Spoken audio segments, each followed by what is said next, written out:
On termine cette édition avec notre regard sur le monde des cryptos et c'est Salomé Tiblou-Galas qui nous fait le plaisir de nous rejoindre. Bonjour, consultante blockchain partners chez KPMG.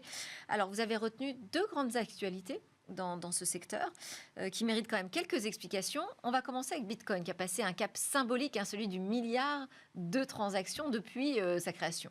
Exactement. Donc, ça veut dire que depuis la création de Bitcoin, il y a 15 ans, on a plus d'1 milliard de transactions qui ont été effectuées sur le réseau principal. Et on précise réseau principal parce que ça ne comprend pas, par exemple, les opérations de trading qui sont faites sur des plateformes d'échange secondaires. D'accord. Et alors, pourquoi c'est important ce cap dépassé ? Eh bien, d'une part, c'est important parce que ça montre la résilience, la robustesse du réseau d'année en année, malgré des périodes de forte volatilité. Et d'autre part, on précise malgré tout que c'est un seuil qui est symbolique, parce que si on compare avec des géants du paiement comme Visa, comme Mastercard, eh bien, ça reste un nombre de transactions par seconde qui peuvent être traitées qui est assez faible, puisqu'on est à 6 transactions par seconde seulement. Mais on rappelle que la proposition de valeur initiale du Bitcoin, c'était vraiment de proposer un réseau qui permet d'échanger de la valeur de pair à pair, donc sans passer par un intermédiaire, de manière très sécurisée et notamment au détriment de la scalabilité. Mais on va voir qu'il y a des solutions technologiques et financières qui arrivent pour pallier ce problème-là. Vous nous aviez parlé des ETF d'ailleurs la dernière fois. Exactement. Donc du côté peut-être plus financier et business, on a des nouveaux produits d'investissement. On avait parlé la dernière fois des ETF qui permettent de s'exposer indirectement au Bitcoin et donc de faire rentrer des nouveaux investisseurs, notamment des investisseurs institutionnels pour qui c'était un peu plus compliqué d'un point de vue réglementation de s'exposer avant ça.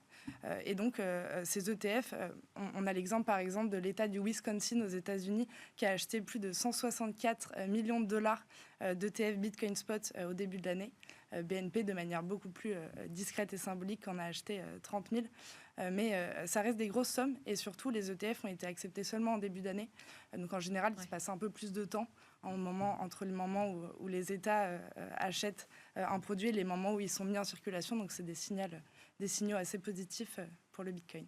L'autre actualité, c'est la SEC, donc le régulateur américain, qui enquêterait sur Ethereum. Quel est le problème ?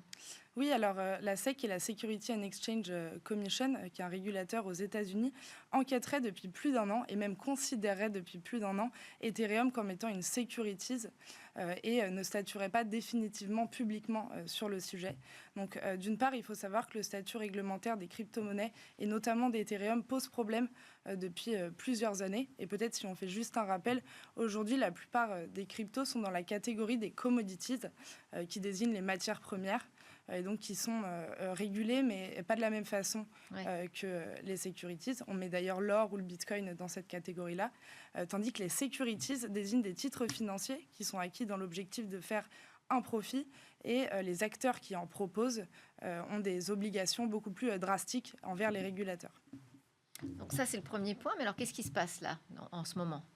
Eh bien, ce qui se passe, c'est que la raison pour laquelle, en tout cas, la SEC refuse de statuer publiquement là-dessus, d'une part, c'est que ça les mettra en porte-à-faux vis-à-vis de leur position précédente. Parce que Gary Gensler, qui dirige la SEC, disait lors d'une conférence au MIT il y a plusieurs années que pourtant, il ne mettait pas Ethereum dans la catégorie des securities. On a aussi des enjeux vis-à-vis d'autres organismes de régulation aux États-Unis, comme la CFTC, qui considèrent que Ethereum ne rentre pas dans cette catégorie-là. Et enfin, on a des gros enjeux vis-à-vis de l'industrie. Aujourd'hui, les acteurs crypto, pour la plupart, ne sont pas régulés comme proposant des securities. Donc ça ferait tomber toute une avalanche de réglementation sur ces acteurs-là. Ça risquerait d'étouffer l'innovation, voire de mettre les États-Unis en marge par rapport aux autres pays sur le développement de l'écosystème. Et pour finir, et pas des moindres, on a un enjeu électoral assez fort, puisque dans le contexte des élections américaines qui arrivent en novembre, les cryptos sont devenus un vrai sujet de polarisation, avec à gauche le camp démocrate qui a plutôt une position contre les cryptos, notamment depuis la chute de FTX, et à droite, un camp républicain avec Donald Trump qui affiche aujourd'hui une position plutôt pro-crypto, et même depuis quelques jours qui permet de financer une partie de sa campagne en crypto-monnaie. Et tout devient politique. Ouais. Merci beaucoup Salomé Tiblou-Galas d'avoir été avec nous. Je rappelle que vous travaillez sur ces questions crypto-blockchain pour KPMG. Merci. Et merci à vous de nous suivre sur la chaîne Bismart et également en podcast et sur les réseaux sociaux. C'était Smart Tech. On se retrouve très vite. Excellente journée.